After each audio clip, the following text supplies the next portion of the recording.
How's it going, John? Oh, it's going well, Eric. How are you? I am doing my best to recover from failure. Yeah, Doing your best. Well, there's not much a person could ask for than doing your best to recover from failure. Right? I complained last week about all the things that were going wrong.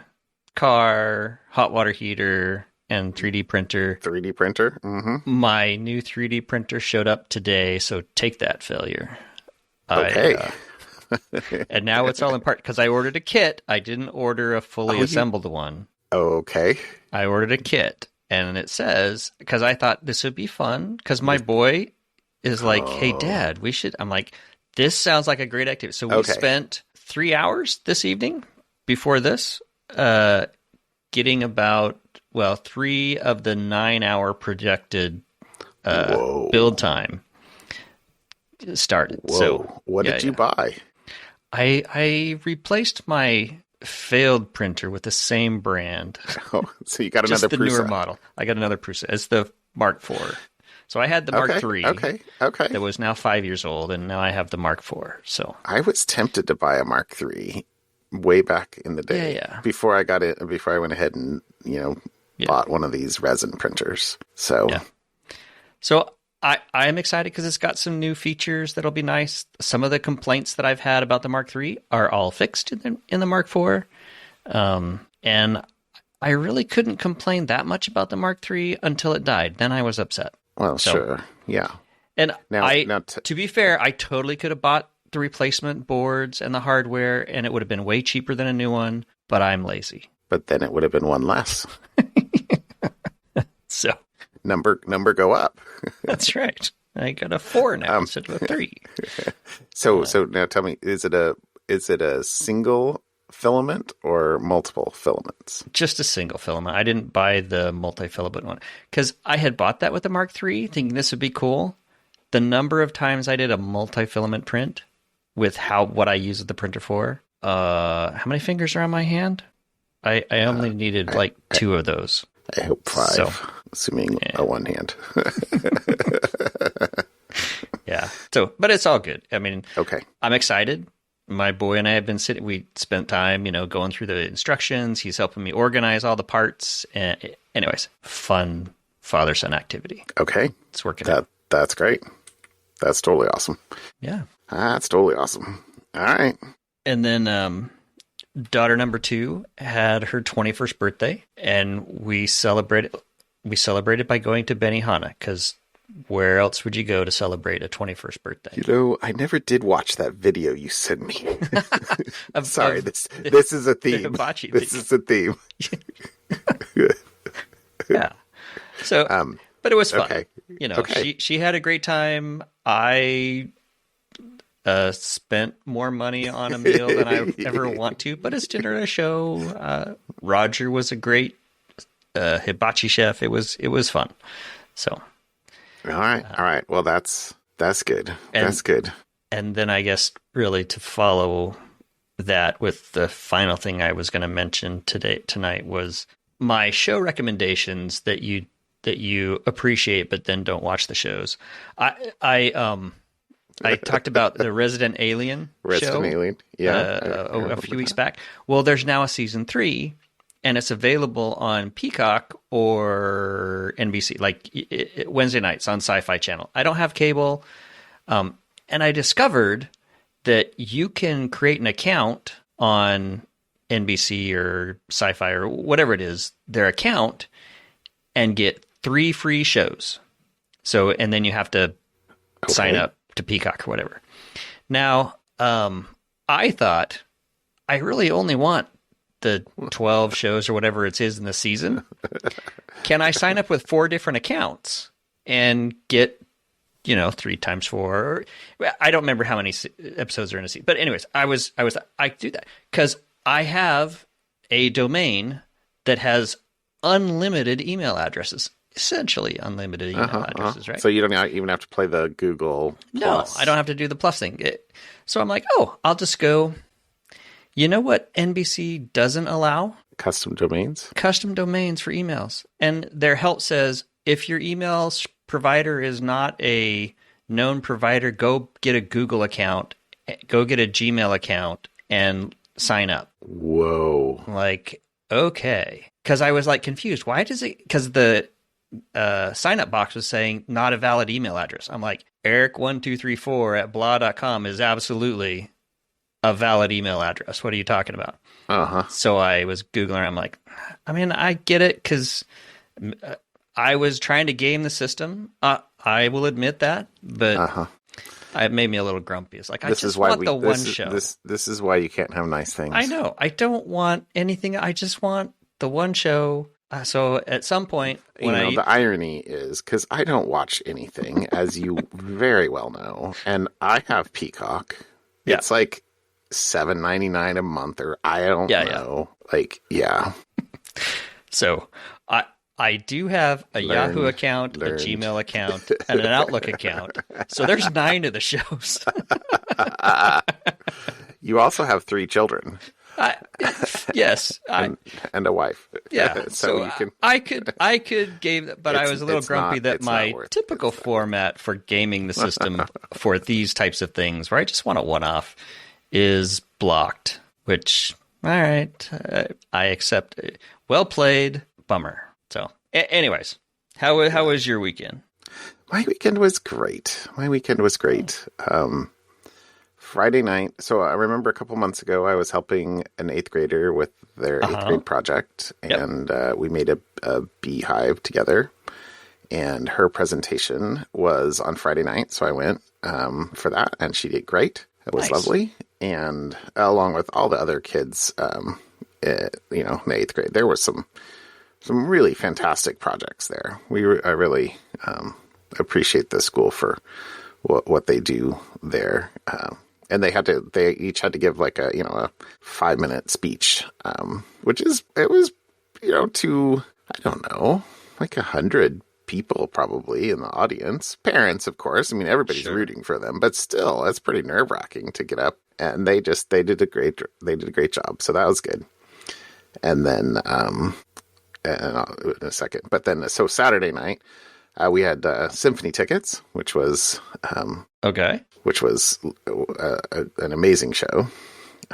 Really, really enjoyed that.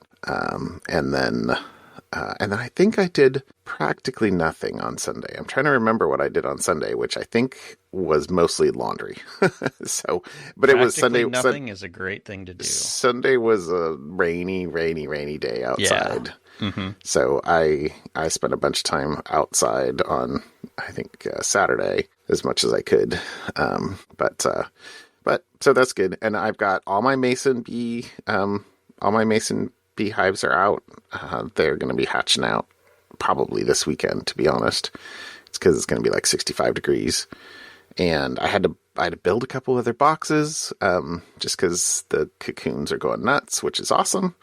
And I also put up all my Yellowjacket traps. So for the people who are not like into the, what do you do for Yellowjackets? Like, you do not wait till the fall to put out Yellowjacket traps, because then you're just getting workers, and that's not useful at all. But if you put out your traps in now, you catch the queens when they emerge from winter and go, hey, what do I need to do? So I've seen a couple in our house, and we're like, where did these come from? They are emerging. So I'm gonna go put some traps up. I was like, I think I bought my wife bought me a 10-pack of refills off of Amazon. So hopefully they're legit. They seem legit. Because I've got, I think I have 1 packet left, so that must mean I put out 9. I put out 8 or 9 traps, because I'll tell you what, it sucks to mow over a Yellowjacket nest. Been there, done that, got the sting. So anyway, so that's awesome. I'm kind of prepping a little bit for spring. And then the super exciting thing is this Saturday, it's going to be 65 degrees, like I said.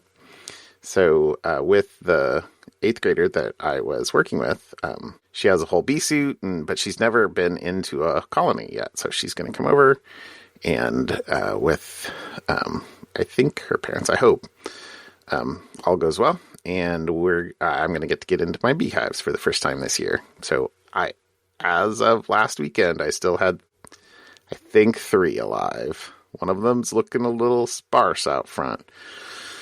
So, but I gave them sugar not too long ago. Like if they're starving, it's. I don't think I could have done anything else yet. So, but this weekend should be really good. So I'm really excited to get in and see where they sit, which is good because I got to decide whether or not I'm going to buy another nuke. And I'm like, John, you don't need another nuke. And I'm like, I know. When does need ever play into bees for you? I'm not confused. I'm not confused. But anyway, I had a great time. Looking forward to this weekend, and fingers are crossed that nice. All the girls are alive and they're going to be flying, and the trees are blooming, the cherry trees, and we've got 3 almond trees that we planted a couple of years ago. Nice. They are just in full bloom. I am looking forward to spring. Well, how about some security stuff? Got a topic? I got a couple. So, do you have a Roku? A Roku. What Roku? One of the TVs somewhere is a Roku, yes. So Roku are those little devices like Apple TV or what is it? The Amazon Fire or Google, whatever. Chromecast or something like that. Yeah, so it was one of those. The nice thing about the Roku was... But they are also built into TVs. Like you can actually buy a Roku branded TV. You can buy a Roku branded TV or a TV with Roku built in, yes. Yeah. But the great thing about them was they were not platform specific. So it wasn't only Google stuff. It wasn't only Apple stuff. It wasn't only, they had all the things. So I have 3 of those that are old now, and I don't even think we really use them that much anymore. But that was kind of our when we cut the cable cord years ago. Mm-hmm. That's what we got. We bought these little Roku boxes. Well, apparently Roku has disclosed a data breach impacting 15,000 customers that had their accounts hacked, and those accounts were being sold on the dark web for 50 cents an account. So wow, not a whole lot of money for a Roku account if you're going to value a Roku account.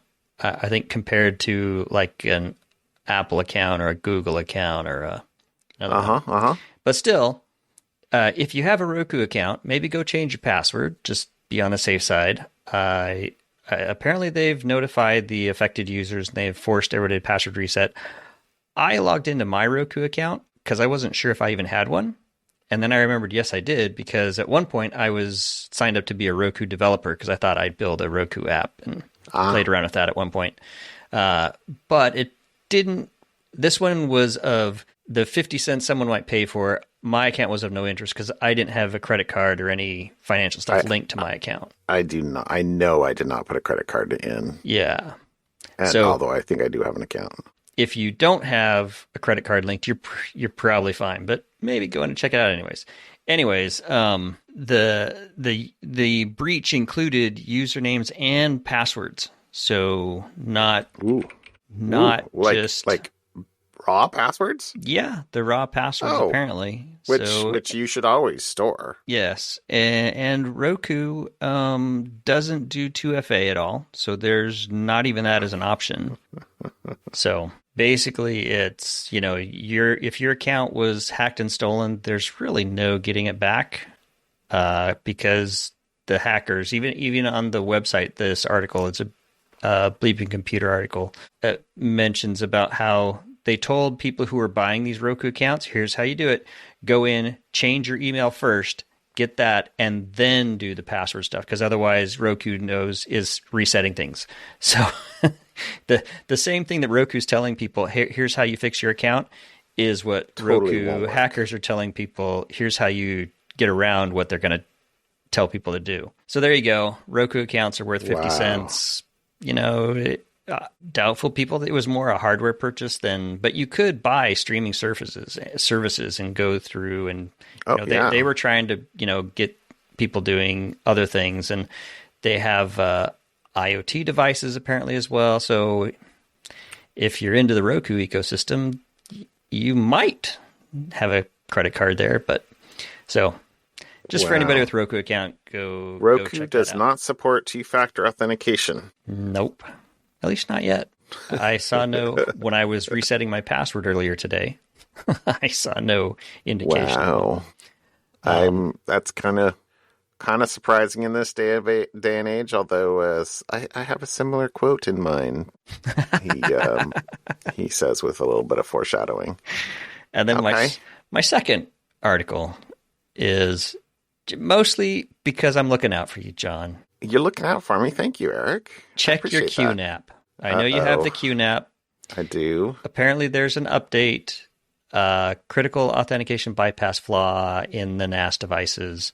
3 CVEs, improper authentication mechanisms allow unauthorized users to compromise the system security through the network remotely. So, of course they do. If your QNAP, which I think you've told me before, it's not on the internet. It is not. No, you're because hello, I'm sorry.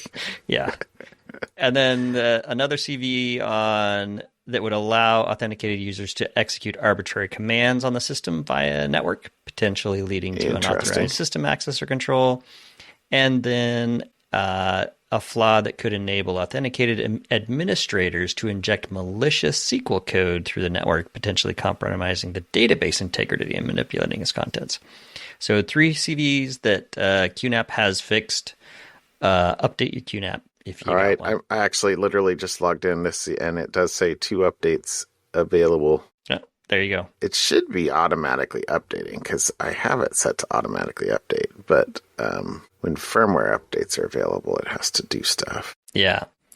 So this article was from March 8th, so a week ago. I see the required updates available. Yeah. So there you go. Okay. Well, thank you. Thank you. Off. I will kick that off once we are off, so it doesn't make the hard drives go crazy. Okay. Well, the story that I chose this week is a breach report was released for the cybersecurity / ransomware incident that hit the British Library in last October. Okay. And so I chose a bunch of stuff out of this, but they released, to their credit, a very long, I'm trying to find which tab it's in here, something on the order of 10 or 12 page long breach report. 18 pages as I click the link. Oh, wow! I did actually put the link there. Maybe I'll just click that link again and then open it back up. Okay. Oh, look at that. As soon as I did that, I can see the tab where the other one was. Okay, thank you. Okay, so so I pulled a few things out of this. Some what I viewed at least as a few choice quotes, let's say. Although clearly I'm not reading 18 pages, but took place in October 23rd. And, quote, examines the implications for the library's operations, future infrastructure, risk assessment, and lessons learned. Yes. Let's see. Lays out how the attack took place on October, probably as the suspected instance of hostile reconnaissance, they said, occurred a few days before the major ransomware attack of Saturday, the 28th of October. Although the attackers encrypted or destroyed much of our server estate during the course of the attack, we have identified a server we consider likely to have been the point of entry and explore why our security measures were not sufficient in spite of the routine use of security assessments, including penetration tests where appropriate. Okay. The criminal gang responsible for the attack copied and exfiltrated some 600 gigabytes of files, including personal data of library users and staff. When it became clear no ransom would be paid, this data was put up for auction and subsequently dumped on the dark web.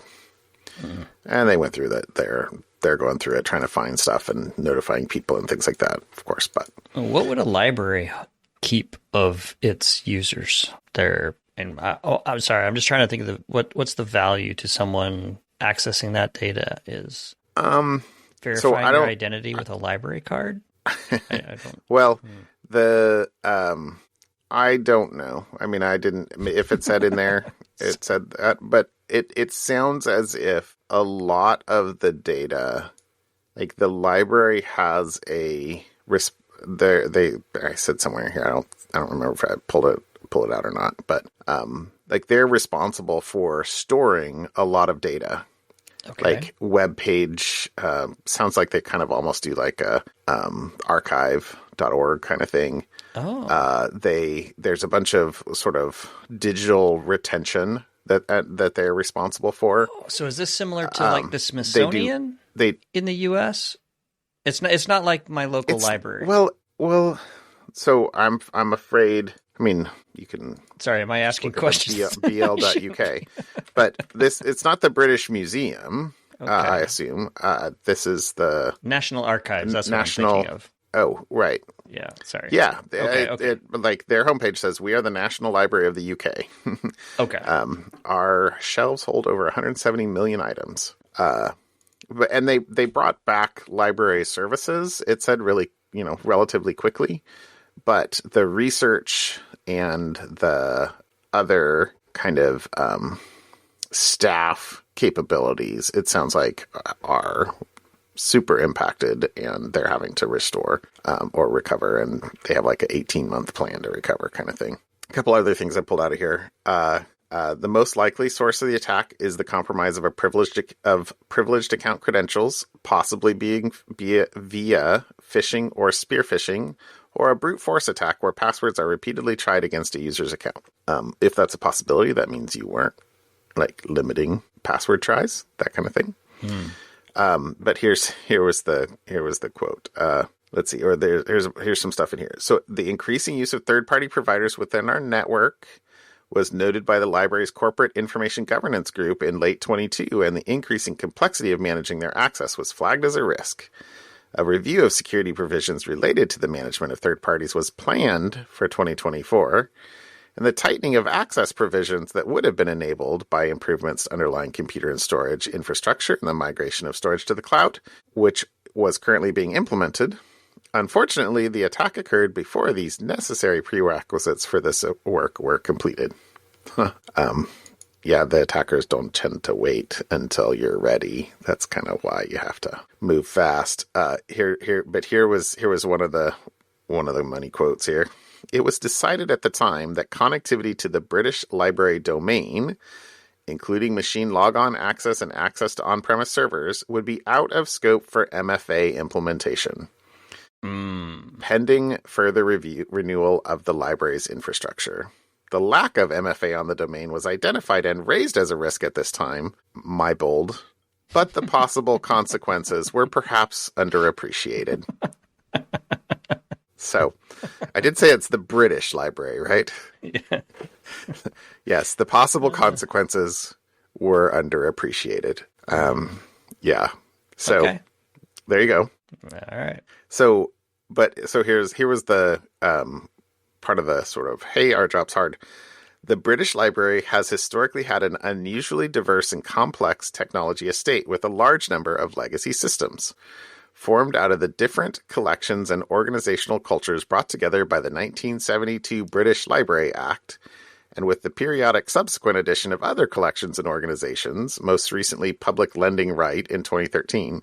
The library collects and preserves websites, ebooks, e-journals under legal deposit, hosts the catalog of the National Collection, administers the public lending right, digitizes millions of heritage items as well as sound and video recordings.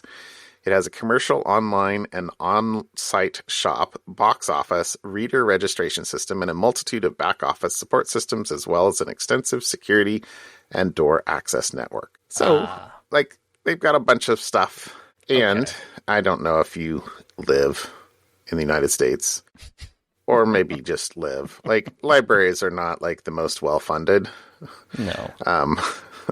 So, modernizations, like, mainframe much. So, I don't know. I don't know what their infrastructure is, and maybe it was in part of the middle of that I skipped/skimmed because there were several details in this. But anyway, so here's the kind of the lessons learned that I kind of pulled out from our investigations into the incident. We believe the particular nature of our infrastructure contributed to the severity of the impact in 3 specific ways. Our historically complex network topology allowed the attackers wider access to our network than would have been possible in a more modern network design. Some of our older applications rely substantially on manual extract, transform, and load processes to pass data from one system to another. This substantially increases the volume of customer and staff data in transit on the network, which in a modern data management and reporting infrastructure would be encapsulated in secure, automated end-to-end workflows. Okay. I appreciate the optimism of that statement. I guess. I'm not quite sure what that means. If we're pass data from one system, manual systems to pass data from one system to another. I'm just assuming that means that they've got a whole bunch of files sitting unencrypted in one disk waiting to be read by some other system. I don't know. As opposed to, I don't know. Because I can think of a number of things that would be going on there. Anyway, third point is our reliance on legacy infrastructure is the primary contributor to the length of time the library will require to recover from the attack. These legacy systems will in many cases need to be migrated to new versions, substantially modified, or even rebuilt from the ground up, either because they are unsupported and therefore cannot be repurchased or restored, or because they simply will not operate on modern servers or with modern security controls. That screams mainframe. Or legacy. I mean, it could be Windows XP, could be Windows 95. I mean, it's library stuff, like consumer. Windows 3.1.1 for workgroups. I was so excited the first time I saw Chicago. Okay. All right. So anyway, at the end of the day, here's the final thing I pulled out. There is a clear lesson in ensuring the attack vector is reduced as much as possible by keeping infrastructure and applications current, with increased levels of lifecycle investment in technology, infrastructure, and security. The library responded as quickly as it could in the circumstances and followed the necessary steps to limit the attack, but still suffered very significant damage. Ouch. They're gonna be a while recovering. Yeah. Yeah. Even on the front page, actually, I just realized that when I went there, this happened in October, and they've still got a message in bold on the top of their website. Above the fold, we're continuing to experience a major technology outage as a result of a cyber attack. Right. Well, this is a temporary website with limited content outlining the services that are currently available. Okay. Anyway, there we go. As my topic. All right. Well, I will give you my something fun, which I read the article and I was confused by it, and so the fun factor may vary for people. Anyways, the headline caught my eye. So it's not an article. It's a journal article. Yeah. And the title is what caught my eye. Computer programmers show distinct expertise-dependent brain responses to violations in form and meaning when reading code. Okay. And I thought, wow, okay, that sounds interesting. I should read this. And then as I'm getting into it, I'm like, duh. So let me read the abstract here. Bits of the abstract here is, when you get into it, it's, as computer programming becomes more central to the workforce, the need for better models of how it is effectively learned has become more apparent. So how do we learn to write code? Okay. How do we learn computer programming? The current study addresses this gap by recording electrophysiological brain responses as 62 Python programmers. There's a flaw in that, Python programmers, but I almost said something a minute ago, but okay. With varying skill levels, read lines of code with manipulations of form or syntax and meaning or semantics. Greater Python expertise within the group was associated with greater sensitivity to violations in form. Interesting. Duh. So these results support the notion that skilled programming, like a skilled natural language learning, is associated with the incorporation of rule-based knowledge into online comprehension processes. And conversely, programmers at all skill levels showed neural sensitivity to meaning manipulations, suggesting that reliance on pre-existing semantic relationships facilitates code comprehension across the skill levels. Again, as you read that, it's kind of like, well, that totally makes sense. Well, I mean, the smarter you are, the more experienced you are, the better you're going to be able to anyways. So the 3 bullet points really to pull out of this were, and I actually got this off of one of the author's LinkedIn post. So this is not my words. Okay. Expert programmers use information about form and meaning online to build a representation of what code does on a token-by-token basis. Code, semantic, word, reading the code, token-by-token basis. Okay. This evokes the same brain responses as fluent readers understanding sentences on a word-by-word basis.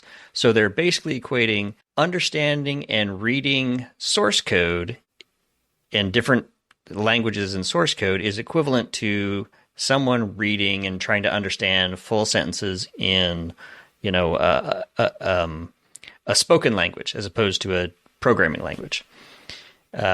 Number 2, both behavioral and neural sensitivity to well-formedness of code develops with expertise.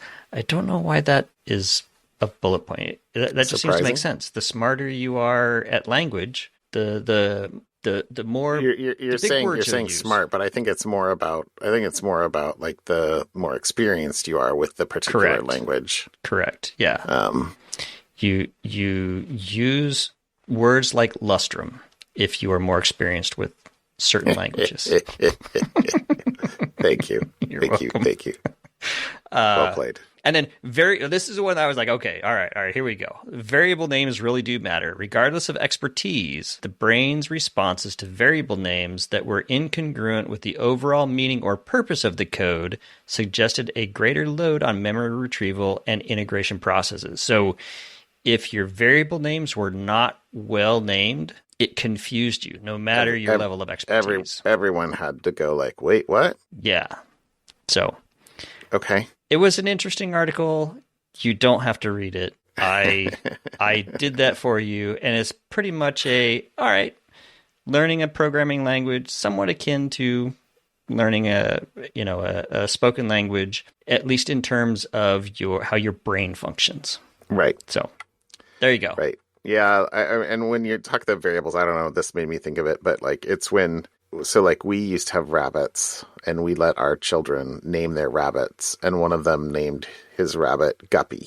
So yes. And so I love it. So you're you're like, wait, that's not a fish. So yeah. I don't think I've ever said that. Okay, so my something fun. I wanted to do like a personal something fun, and also this is I took my son to orchestra practice on Saturday morning, and one of the things I was doing was I was looking at these plans for building a long Langstroth beehive. Okay. And so those plans is what I'm going to link here, and it's on a website called Fred's Fine Fowl, but fowl, not a bee. Well, Fred is one of the YouTubers about bees that I listen to. So he also has a podcast called The Way to Bee. Yes. And he has, in particular, every Friday, he has a Q&A that I like to listen to, because you don't have to be watching it. You can just like listen to the questions and answers. And so I'll do that when I'm doing errands or doing other stuff sometimes. And so anyway, so he has plans out here this is not a traditional beehive, like the boxes that you stack on top of each other. This is like a long, like 5 foot long, 30, it'll fit 30 frames, hive. But the intent is that you only have to stand at the same height. You kind of tip the lid forward. Actually, you're behind the hive when you're working it. And you have kind of what's called a follower board that you can expand the hive with kind of a solid board when if you need to add some frames, you don't put another box on top. You like move the follower board and you add 4 or 5 frames and then they kind of move into that. So it's all horizontal. And it's called a long Langstroth because it's very long. It can be, 30 frames wide, which, I mean, I don't even know how heavy this would be at the end of the day if it was all full of honey and everything else. But anyway, I don't really have a place to put this, but I think it would be super fun to build. So how do you get honey? I've been eyeing this. Because isn't the point you put the soup? I'm going to try to use words that I'm not sure I use. The super on top, which is where you get the honey and the bees have honey below for themselves. If it's all horizontal, where's your honey? Or is this not you get a honey play thing? Yeah, there's a couple options there. It's mostly for, I think, people who either don't really care about honey, they just really want to work bees. Want bees to pollinate their acreage. Okay. And B, if you can always take if a frame is full of nothing but honey, you can take it out and extract it. The difference is that the way I've been doing it is I have a queen excluder, so the queen can't go up there and lay in there. So you could cut down a queen excluder and put it in between a couple frames here, and then the bees could only go back and store honey. Like, you could do that, although that would be kind of tricky. I don't know that they make queen excluders like this. You might have to make your own with a grinder and anyway. Okay. Or you just say, hey, it doesn't matter if there's larva poop in my honey. That's perfectly fine. Just like if you go down to the store. I mean, it's all there. Because I tell you, commercial beekeepers do not use queen excluders. Okay. So, it's okay. I have a new name to refer to honey in our house now. Well, my kids, because my kids were like, we just called the bee spit. Hand me the bee spit. So it's fine. I had boys. You had girls, so they probably didn't do that all the time. But anyway, so there's my something fun. It's a little aspirational for me, mainly because I don't quite know where I'd put it. Okay. But I think it'd be fun. Pictures look cool. So I'll put a couple pictures in here that. But the plans look pretty simple. It's pretty much just 2x4s, 2x12. And you have table saws and I have all the saws. You have the saws. I have all the saws. Yes. So anyway, could be fun. Super cool. Yeah. All right. Call it a show, man. Yeah. As always. Have a good night, John. Nice to talk to you, Eric. You have a good one. We'll see you. Bye. Bye.